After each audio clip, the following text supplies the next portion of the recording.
When you have to shoot, don't talk.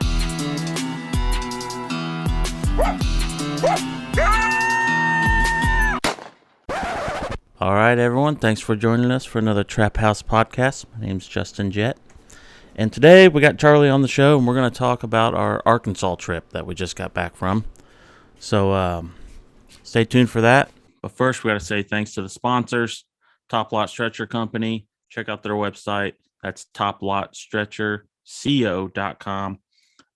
They make the adjustable stretcher that we always talk about and support.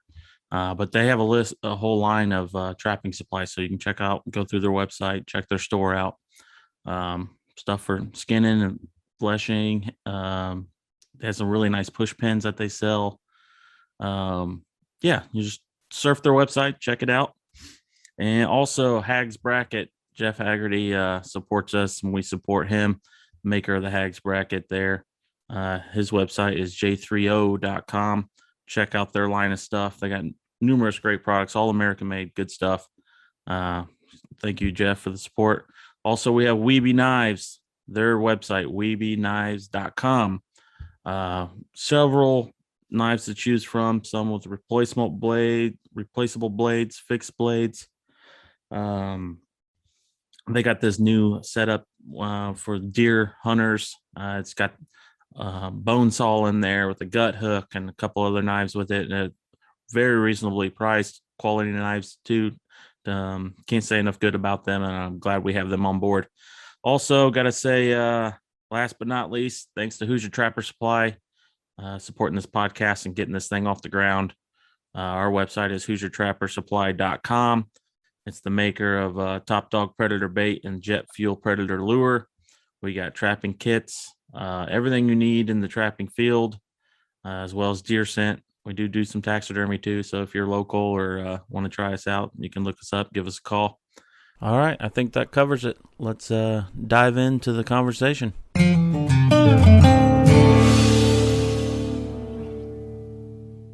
All right. We're heading home. We're actually in the truck driving home from our Arkansas trip. So I'm sure the sound isn't the greatest, but this is how we're going to do it. Yeah. Well, it's fresh in our mind what last week transpired. I might say that this is hands free. We're not holding anything while I'm driving. We're not holding a cell phone or anything. We're just talking. So it's the same as having a conversation in the vehicle with whoever your passengers are. So we're following the laws of whatever state. We're not on our cell phones. So. Thank you for the clarification, Charlie. Yeah. So this trip is one that I will definitely not forget or mix up with other trips. No, because it was quite a bit different. It had its ups and downs, and overall, I'd still say it was a great trip, and we had a good time. It will definitely be one we'd never forget. Always remember. So, yeah. So we started out pretty strong. We caught some critters, starting to build our line, did okay the first couple days. And the weather started to change a little bit, and then bam, we got hit with an ice storm. Right. Well, let's back up just a little bit. So the first check day was good. Right. And then the second day, Mark Steck from Dakota Line Snares and the Pursuit Channel's Weeby Trapline Adventures met us in Arkansas and rode with us on the line to film for his Pursuit Channel show, which will be out next fall. So that was pretty cool. It was of course, Mark had to bring his dog Bob with us, and he rode in our truck and filmed for the day, and so that was a good time and something different, something to look forward to this fall. Yeah. Bob, the dog, he's a famous dog at this point. Anyone that attends Trappers conventions or knows Mark or watches his show, Bob the dog is definitely a feature. So everybody knows Bob. Yep, and he's spoiled. He is spoiled. So, yeah, that was great to have Mark along. We went out to South Dakota years ago with him and ran a little bit of a snare line before that turned into a blizzard, but we still had a good time. Mark has a a funny sense of humor, I would say. A Kind of dry. Dry and different perspective on sense of humor, for sure. Yeah, so it was fun to, crack jokes and, mess around and play games. He likes to play pranks, so I wanted to play a prank on him, but it never panned out. We just didn't have time. But he was staying at the hotel across the road from us, and I was going to light a bag of top dog predator bait on fire in a bag and knock on his door and take off, see if he'd stomp it out. But we didn't make it that far. But yeah, that'd be a waste of good top dog, though. So it belongs in a dirt hole. That's right. That's right. So yeah, that was a great time, and I guess we're going to be on TV, Charlie. So yeah, we're going to be superstars. Yeah. So Charlie came up with the idea, knowing that the weather was coming in, that we should probably flip our traps off. Right. At this point, we had worked up to basically 47 stops, or 46 different locations. Most locations having two traps per location. Right. And this is a Wednesday. Thursday, it's looking like it's going to get pretty rough. Right. So we actually set every trap off. Yep. Thinking that left them there, and we're just going to come back and remake them. Right. Thinking that it was very possible that we would not be able to get out there on Thursday because of the ice storm. And then obviously being in violation of the 24-hour check, just on an ethical side, not wanting animals sit in the trap that long, particularly in those, in that, just being a conscientious trapper, let's put it that way.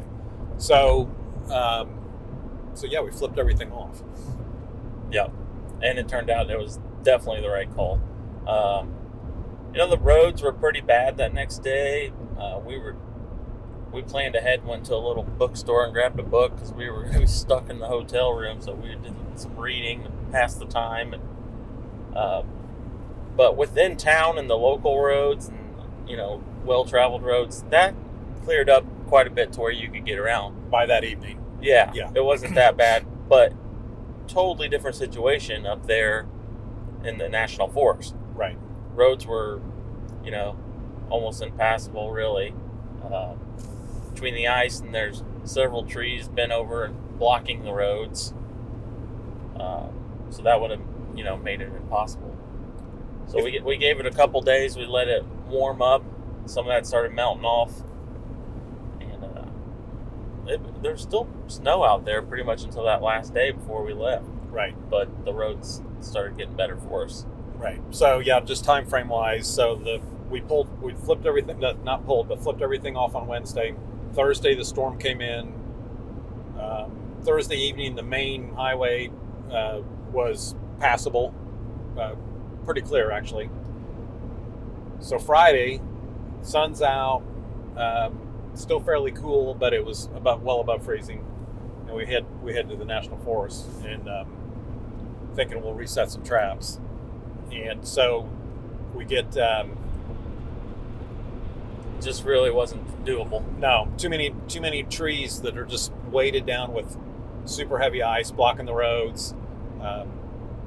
We've seen a lot worse in terms of repercussion of ice storm as far as trees, big trees being down, not making the roads passable. This was more smaller trees that were just bent over from the ice.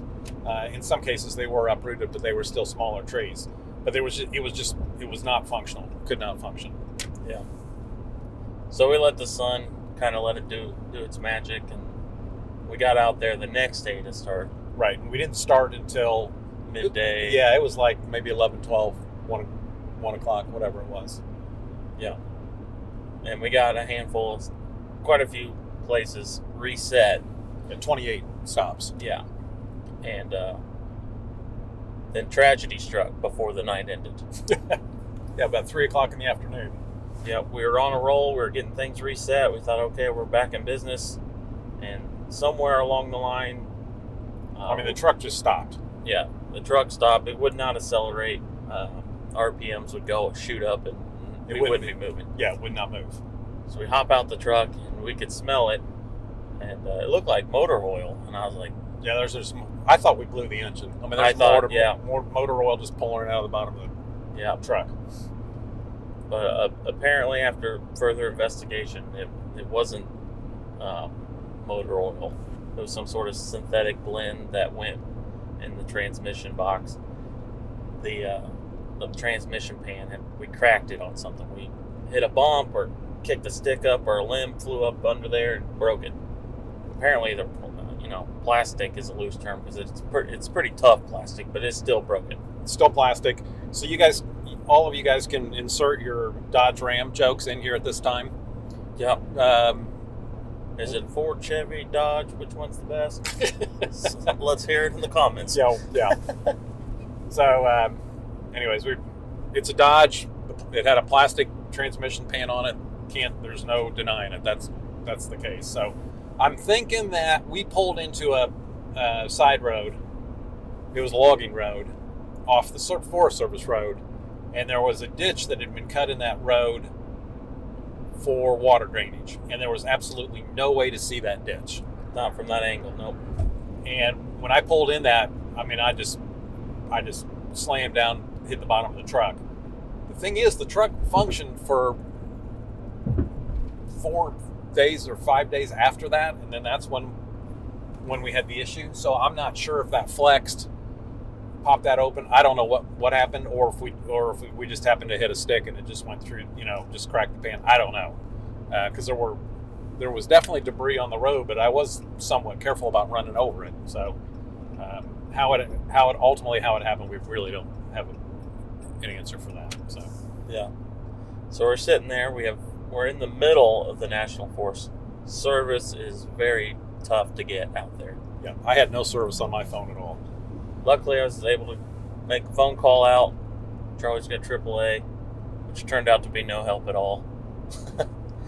They had 2 different people working, trying to assist to figure out where we were. We told them where we were, the best of our knowledge. I mean, we're literally given latitude, longitude, location. They eventually called back an hour later, and said, "Hey, you're on your own. We can't help you. Can't help you. Call the police department to come get you out of there." I'm like, well, yeah. So here again, AAA. I'm not very happy with them. So if you're in the urban setting or on a major interstate or whatever, they're probably going to be okay. But in this scenario, they were not okay, and not very pleased with that at all. And quite frankly, may or may not renew my membership when it comes up again. So, yeah, we'll see. But we do know some local trappers down here, so we were able to get a phone call out. And shout out to Dalton Hopper for lining us up with a tow truck driver near him to come out and get us, and which worked out pretty good. He was able to load us up and get out of there, and drop the truck off at a place that could have it serviced. But in the meantime, we had just reset all those traps, so we had to figure out how to get back out there the next day without a vehicle. So yeah, time frame wise, from the time the truck went down to the time we got picked up by the wrecker, for one thing, it's starting to get dark. It's starting to get pretty cold. At that point, we didn't really fully realize if it was the engine or the transmission, so I wasn't running the truck. Justin and I are not mechanical per se. I'm talking to Jake on the phone, and so he's kind of like, well, I don't think he blew the engine. Anyways, we're working through it, but so it took, I don't know what, 3.5 hours to finally get a record there. So we wasted an hour with AAA. So, and then the next guy, by the time he got there, it was a while. And none of this is particularly easy travel. And then let's throw in the fact that everything was still recovering from the ice storm in terms of the roads and stuff. So, yeah, it was wild. But we got that dropped off. So yeah, the record driver was very accommodating. Picked us up, took the truck to the garage, took us back to our hotel, the whole thing. So Yeah. shout out to him as well. I mean, it was plenty expensive, but he did his service very well. So Yep. And then we have to give another shout out to Jared Hearn, local trapper down here, outdoorsman. Who's been on the show in the past. Yeah, I think it was season 3, and he ran with us a couple times in later seasons, just a day or two here and there. He came out with his son, picked us up on Sunday, and we ran traps. And then, without him, I don't think we were going to be able to get out there. Right. So yeah, it's Jared definitely showed up. I think he ended up enjoying the day, and we had a good time. We haven't seen him for probably 3 years, 4 years maybe. Yeah. So it was good to see Jared catch up with Trent, who his son that happened to ride along too, and so it was good to see those guys, and had a good afternoon that day. So Yeah. and basically it's an hour for Jared to drive from where he lives to come and pick us up. So it wasn't like a small ask. I mean, he came through for us, so we really appreciate Jared doing that. So. Yeah. Now, I mean, this happened.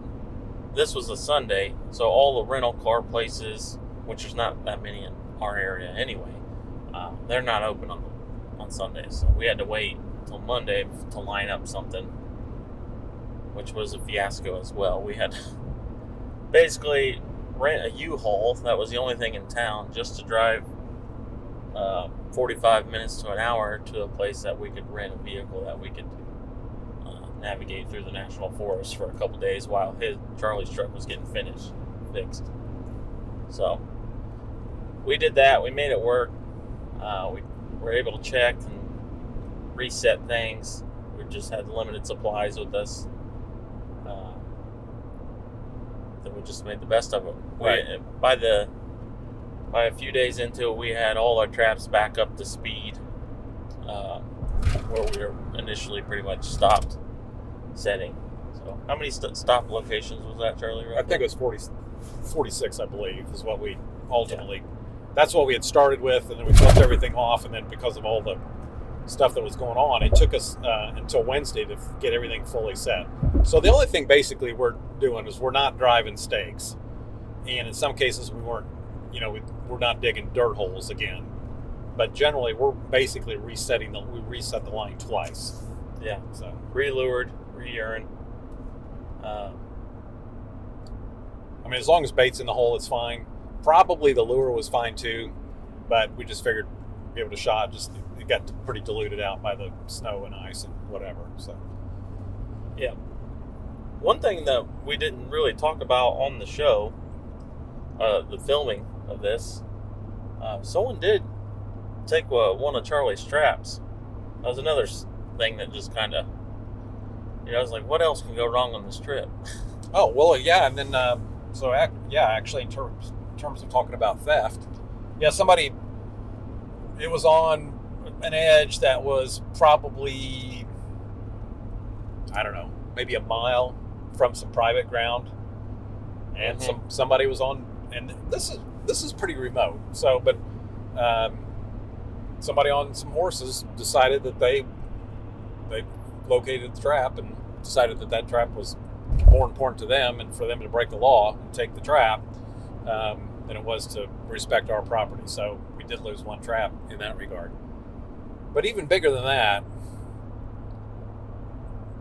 the day Mark Steck's with us, I'm backing up a few days, I realized my bag with all my tools, my tools aren't in the truck. The last stop we had done the night before, we had kind of rearranged the truck and cleaned up a little bit, reorganized, and I just kind of assumed that maybe I left my bag sitting beside the truck and just somehow forgot to pick it up and put it in the truck, which is pretty unlikely. But that was my only hope that that's what had happened, because it was like, I don't know what else would have happened to it. So we run all the traps, and I'm put together some makeshift bucket with remake equipment. Fortunately, other than a bag or pack basket, we always carry plenty of extra equipment for scenarios exactly like this. Or mainly usually just either leaving something at a spot or breaking it or whatever. You always want to have extra equipment with you. We get to the very last spot. There's no trapping bag to be found. No, none of my tools, none of the bag or anything. So Justin says, well, let me pull up the video from last night. And because we had actually filmed a segment on the tailgate of the truck. Pulls the video up, my bag's sitting right there in the back of the truck, right where it's supposed to be. Yeah. So turns out that someone at the hotel, truck's locked, tailgate's locked, but the camper shell thing is not locked. Somebody at the hotel decides that they want that bag worse than we do, and literally takes it out of the truck. I don't know what they were thinking. I don't know if they needed drug money. I don't know. Who knows? Yeah, but what's crazy is there's all kinds of stuff back there, and for them to just pick that one thing and get out of there. Yeah, I don't know. Very odd. So the only other place we stopped is we had Pizza Hut for dinner that night. Yeah, which is so it was either in the Pizza Hut parking lot or the hotel parking lot. I talked to the guy that owns the hotel, who was actually pretty accommodating for us. He drove us to pick up the U-Haul truck and helped us out. And I asked him if he had cameras, and unfortunately he didn't have cameras. He just had cameras in the hotel walkways. He didn't have cameras in the parking lot. And I was parked with this was a type of hotel where you enter from the outside to your room. So he didn't have a camera where we could see, in that respect. But and he wanted to know what it looked like and all that. Of course, nothing ever came of it in the time we were there. So somebody got a trapping bag. So if somebody sees a green carpenter's bag with trapping tools in it or whatever, it's mine. So. Yep. So that was a kick in the gut. And so yeah, we lost that, and then a trap stolen, which we haven't had a trap stolen in quite some time. Right. I'm trying to remember the last time we actually had a trap stolen. But so after all that, the line's back to normal, and we have just a few days to start catching some stuff before we head home. And we did. It was kind of slow, but we did all right. One of the days we had a double on bobcats, which is a first. That's a first for us. And just before that, we had a double on coyotes. So for those of you that follow us on Facebook and Instagram, Justin posted videos of both of those. So if anybody wants to check those out, just go to our Instagram or Facebook page, and you can see the video of the double on the cats and the double on the coyotes. So it was good to see. We definitely caught more gray foxes on this trip than we typically do. Yep. Or have in the past 2 or 3 years. So that was good to see. We caught 2 or 3 coyotes that were on the verge of probably dying off. They were in really bad shape. Yeah, very rough.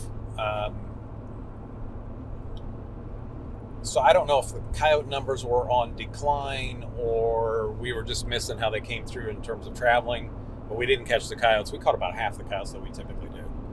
So I know when we went to start resetting after the ice storm, we had missed several coyotes in several spots. With tracks and peeing on the set and all that kind of stuff. So, and that was just a thing of timing. If those traps had been functioning, we would have caught several coyotes that day. Yep.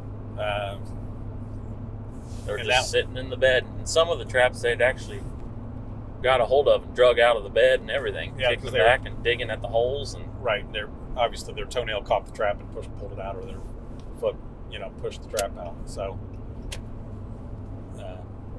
and then timing-wise, whether or not we had enough time, we're only talking 3 or 4 more days, 5 days max.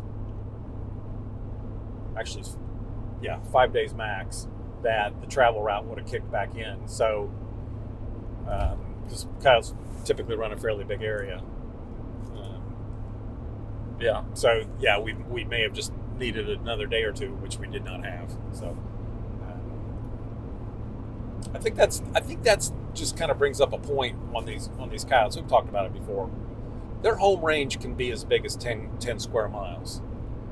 And they typically run a home range of 2 to 3 square miles, which in Western terms would be 2 to 3 sections, which would be 640 acres per section. So I think that's what it is. So, I mean, that's a pretty big area, and they may, if they're running that outer limits of that 10 square miles, it might be 2 weeks before they come back through. In some cases, quicker than that. In some cases, a little bit longer than that. So, timing-wise,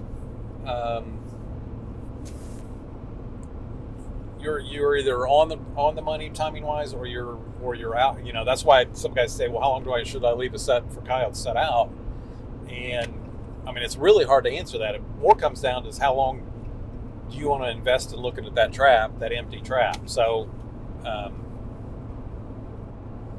lot of guys have cameras on their traps, which is definitely a good learning method, as long as the camera is not affecting the animal itself. Better, some of those older cameras definitely could be a red flag to an animal. So be careful with that if you're using cameras on your sets. So, and the time, maybe we don't have cameras on the set, so maybe timing wise, coyotes were coming by, but they were in a different frame of mind. The weather was a lot nicer, much milder. They may have just been lazy, or just eaten something else, or more than anything, like Justin said, with that weather being super mild, we're talking 60 to 70 degrees during the day, and cooling off at night, and then but not cooling off significantly. It does make them lazy. We were fighting that on the front end of the trip, where it would be upper 50s, 60s during the day, and at night it would only get down to like 45 to 50 degrees at night, so super mild. So I think we were fighting that on both ends of both sides of the ice storm. So yeah, let's talk about this is a big one. How random these bobcats can move. Yeah. We did all right on bobcats, like we mentioned. We had the double, and we caught several others. Even one that was really nice, spotted up down the back. I'm actually going to mount. Just a nice looking cat, Big Tom. All the places we have set on this particular trip, they're almost all proven. We've been to this location enough now. We kind of know, some of these spots have changed over time, but we kind of know our hot spots versus, other spots. Right. So, and we actually saw two cats running the roads while we were driving. They'd pop out, jump in the woods. We saw one last year like that too. Those are the only 3 cats I've actually ever seen in the wild, outside of a trap, of course. So that's cool to see, and they were definitely, we kind of concluded for sure, you hear it all the time, and it just kind of goes hand in hand with what actually happened, is the cats' movement being later in the season. This is a later time frame that we're down here, so they're definitely moving more, looking to mate and pair up. Those big males are moving quite a bit more, and we're usually about a month earlier, wouldn't you say, Charlie? Yeah, 3 to 4 weeks earlier than this. Yeah. So it seemed to really make a difference being a month later as far as that cat movement.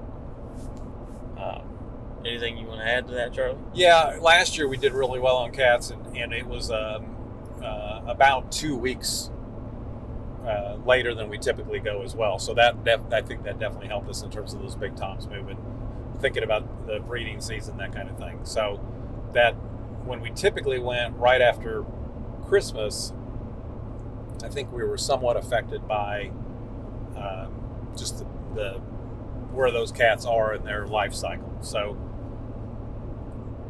to a point. The interesting thing this time was in all the days we were in the forest, I mean, other than some Forest Service workers, and they were doing some controlled burns, that's another thing we can talk about. We didn't see, I think we saw maybe one person. Yeah. We didn't see anybody in the forest. I mean, there was nothing, which we never see hardly very, very few people anyways, but there was no activity in the forest at all in terms of the public. And we saw 2 different groups of wild hogs. We saw more deer than we probably ever seen. And so I'm putting 2 and 2 together, and maybe I'm getting 83, but I'm thinking that with the reduced public pressure on the ground, on that forest, possibly made animals feel a little more comfortable in movement.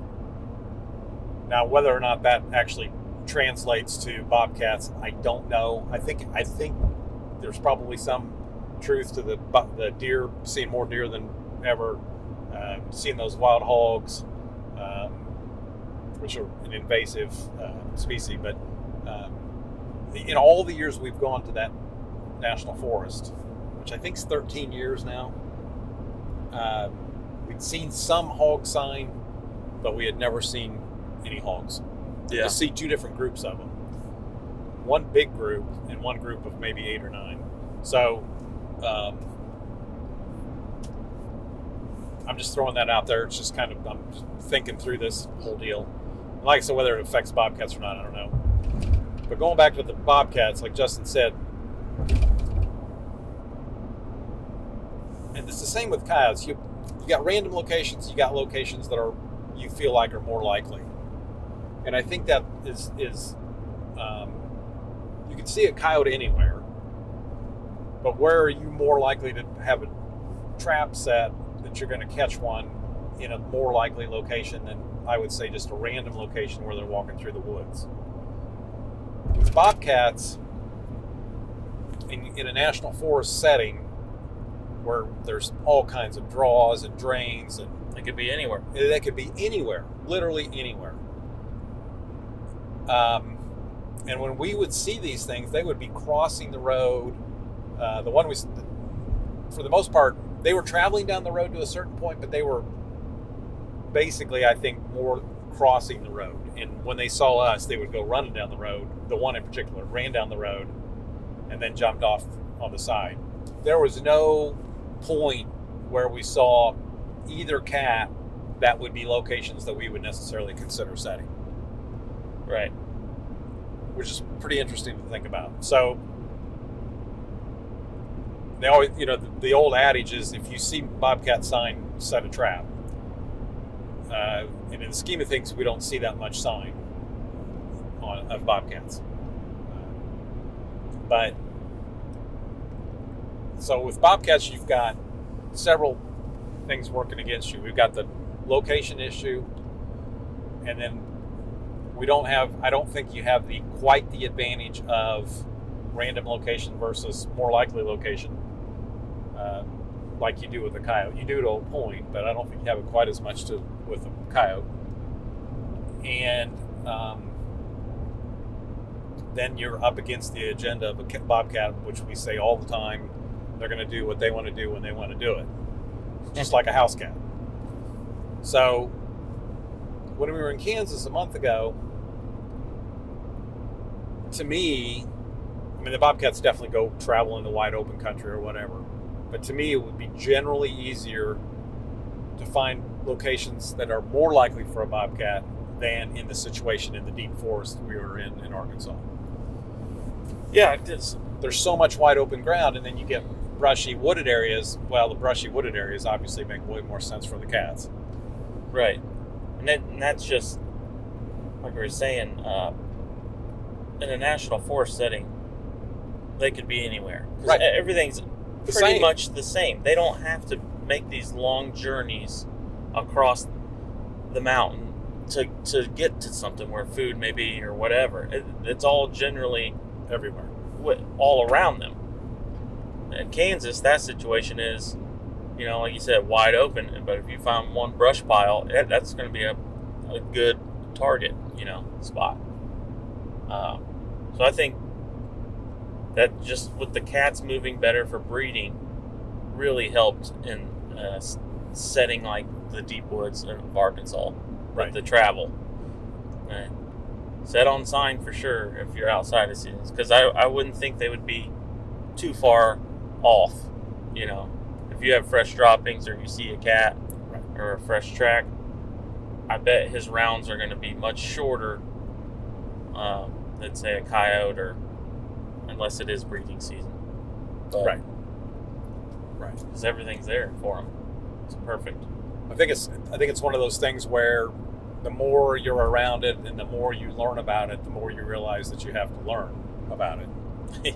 I mean, you have to realize at some point that you have to know enough to know that you don't know, and I think a lot of times the more experience you have, the more you realize that. In a lot of cases, there are definitely guidelines and fundamentals and things that you're going to follow. But the cats, I think you have to, probably in a national forest setting, you could run, if you were able to have the time and build up, for instance, we were setting 46 different stops.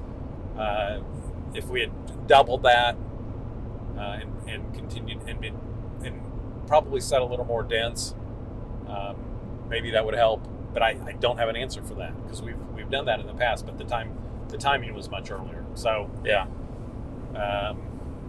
actually never double location sets like that. But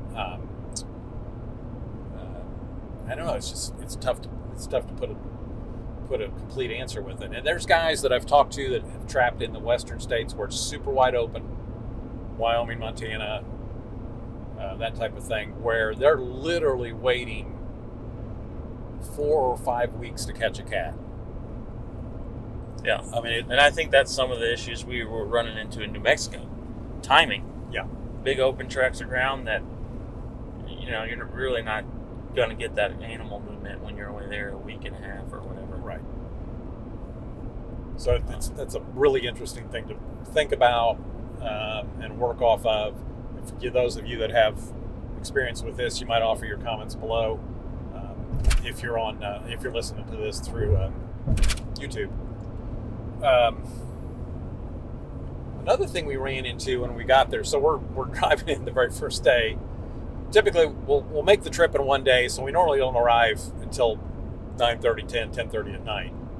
Get up the next morning, start setting traps. Well, we're heading to the national forest, and there is like a fog of smoke over the whole area, the whole valley. And we drive into the national forest, and it took a couple roads to get to the point where the Forest Service was doing controlled burns. They were burning big areas. Yeah. Big areas. We're not talking a forest fire. We're talking about burning the underbrush and clearing the forest floor, which is all, part of forest management. It's a good thing. Helps control forest fires later. And then obviously for the management of that forest and ultimately to sell that timber. So we kind of wondered how that would affect things. Our initial thought is that basically it's just going to get prey animals all stirred up, and it should make things even better. And I still abide by that. And there's somebody mentioned that, yeah, that's definitely, when you get a control burn like that, you want to set traps, because that they're going to be hunting those areas. I mean, we yeah, because that's all that underbrush is going to be kicking the, rabbits and mice and whatever small game out. So those predators are definitely going to take advantage of that. And I actually sat in one of those burn areas that were actively burning. I mean, it was smoking. They had just set it the day before. There's still logs on fire in the underbrush off the ways. And I blended a set in with the ashes pretty much, and we caught a gray fox there. Yeah. And it was just running that road. Right on the other side of the road, there was no burning over there. That was still fine. Yeah, the logging road was the fire break Right. on that edge. So Yeah, it was interesting because we've never trapped in that situation where it was active burn areas. So I don't think if you come across that, I would say set it. Like, it's not going to hurt nothing, and we think it might even help. So yeah, the comparison would be back when farmers, literally plowed, and then they went to chisel plowing or whatever in the fall of the year, where that gets stuff stirred up, and a lot of times once that ground is initially that first 1, 2, 3 days after that farm equipment goes through, the chisel plow goes through, or whatever they did at that time, stirs all those prey animals up, and those areas are normally better than areas that are undisturbed. So it's the same exact principle. The thing about farmers don't do that as much nowadays because of no-till and whatever, but that's I think the fire versus that fall ground preparation basically go hand in hand in terms of just moving prey animals and then predators coming in to take advantage of it. So yeah.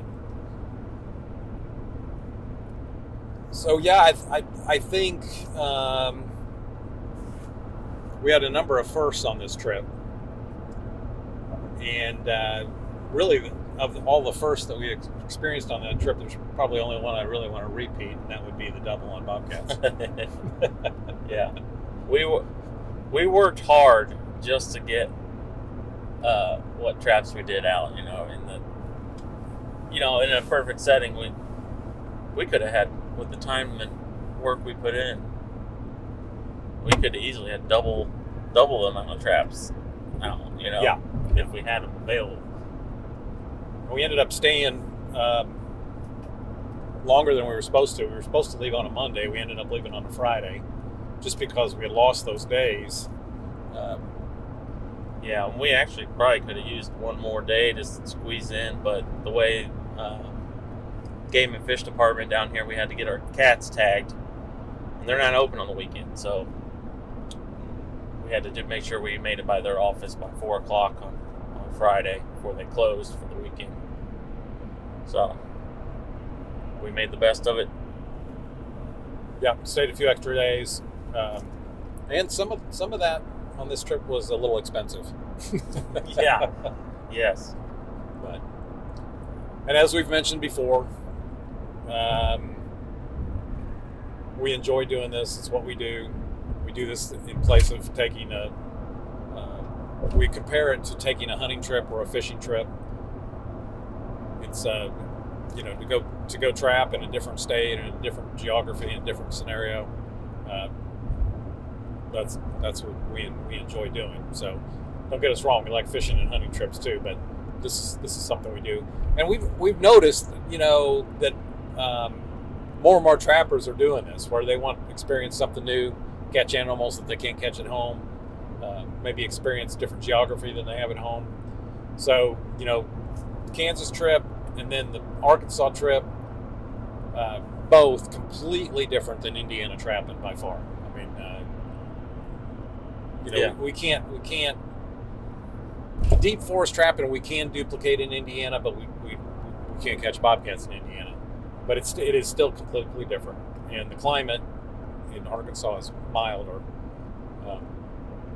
One thing too this year, talking about climate, it was much drier. Yeah, this year than typical.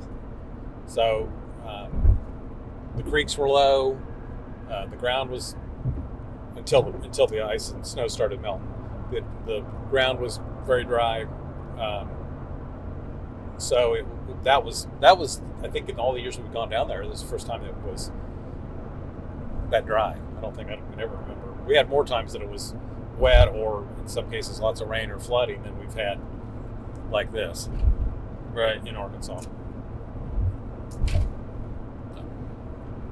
Yeah. So one for the books. Season 11 of Hoosier Trapper Outdoors is quite the ride. We're not going to give you exact numbers of what we caught, because you have to just wait and watch the show next fall, but next season. But we're starting a new decade. Yeah, It's crazy to think. Time flies. yep. So, Starting our 11th year. So yeah. all right. Anything else you want to add, Charlie? No, not really. I guess just that constant, like I mentioned, just that constant reevaluation, trying to learn where you're at, be open to maybe I wasn't thinking the way I should have been, that kind of thing. Oh, one thing I want to address real quick. Somebody had posted on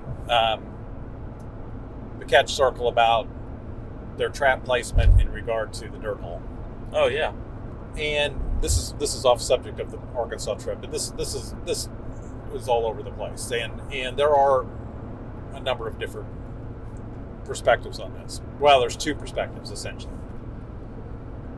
and the guy that took the photos, he had his trap right on the dirt hole, and then of course just the comments. You start reading the comments below, and it got a lot of attention, and you should be back 10 over 3, back 8 or 10, back this or whatever. Your trap's too close. And then, of course, the other ones were like, no, you're just right. The trap should be on the dirt hole. Yeah. The guy was probably wondering what in the heck is going on. So this guy's, at this point, is confused. My answer to this is your attractant is what they want. And that is in your dirt hole and maybe on the top edge of your dirt hole. If your attractant is worth a darn, that animal will work that dirt hole. Oh yeah. That trap needs to guard that attractant, so it needs to be set on the hole. If the animal comes from either side, he is more likely going to be coming from the side closer to the dirt hole than he is from 10 or 12 inches back. So the animal working from the trap from the sides or the front, you've got it covered. If you're 8 or 10 inches back and the animal's coming from the side, you aren't catching it. Unless he sticks around for a while. And he may or may not. You have, and this is from years of doing this, you have to protect that attractant with the trap. Now, if you go out and you've had years and years of experience and you've done better with the trap back further, albeit do it. But over our experience, it says to guard that attractant. I'll back that up with saying that I've been an instructor at the Trappers College since 2013. We've got some of the very best trappers as instructors at the Trappers College. Those guys guard the attractant with the trap. Nobody's setting back 10 inches from the hole. They're guarding the attractant. Yeah. And some offset, and some set it right on the hole. So that's where we stand on this. That's what we recommend. If it doesn't work, I would say it's coincidence. If you set a trap back 8 or 10 inches and all of a sudden you're catching 1 or 2, that does not necessarily mean that that's the consistent course of success. You have to play this year in, year out, season in, season out. Yeah. Run the scenarios. Statistically, you will win with your trap against the hole. Right. And I know I'm opening a can of worms on this, and I know we're going to get a lot of comments. But if someone can explain to you why they're doing something versus that they heard this somewhere else and that's what they're doing, that's where the difference lies. Yeah. So that's our explanation for why that trap needs to guard the hole. So that's my final statement. I like it. And I hope it makes sense. So to me, it's very rational and it makes sense. And we're not the only ones that guard the hole. So Jim Tate of Wolf and Bait and Lures, he and I have done some things together. He usually comes to our rendezvous out of Michigan, and he and I are exactly on the same page on this guarding the hole. And he's kind of the one that said, if the animal doesn't work the trap or the dirt hole from the front and they're working from the side, you got to cover it as well. Which I guess, in the back of my mind, I knew that, but he's the one that kind of articulated that. So, anyways, that's the end of my rant on that. You got anything you want to add to that, Justin? I'm with you. I second that. I'm right there with you. Anything else? I got one thing to add before we sign off. All right. And it's off topic of this too, but a lot of guys that listen to the show are from Indiana, and I want to mention the fur taker show sale is happening, the 7 feet fur sale, the fairgrounds down there in Columbus, Bartholomew County. Yep, and that's March 5th. It's the first Saturday of March. Yeah, March 5th, and I think the sale will actually start at 9:30, so come early to get you signed up and registered and all that good stuff, and get a lot number, and we'll go from there. But just wanted to let everyone know that is a go. We're doing it. So yeah. I'm looking forward to the sale too, because clearly things have changed in the past year in relation to the market, and sales. The success of a sale is all based on who shows up to buy and what they want. If you call the success of a sale is of bringing the ability to sell fur at whatever the market value is, right. So I mean that's pretty important. So yeah, if anyone has any questions on that or wants more details or whatever, just message us online. It's fine. You do not have to be a member of Fur Takers to sell. However, the commission's like twice if you're not a member. So you should be a member anyways, but it definitely pays to be a member to sell your fur as well. So, yeah. All right. Anything else, Charlie? That's it? That's it. All right. We're almost home. We're getting ready to cross over to Indiana. Yeah, we just crossed the Indiana line. Yeah. So it's been a good one, and we'll catch you on the next one.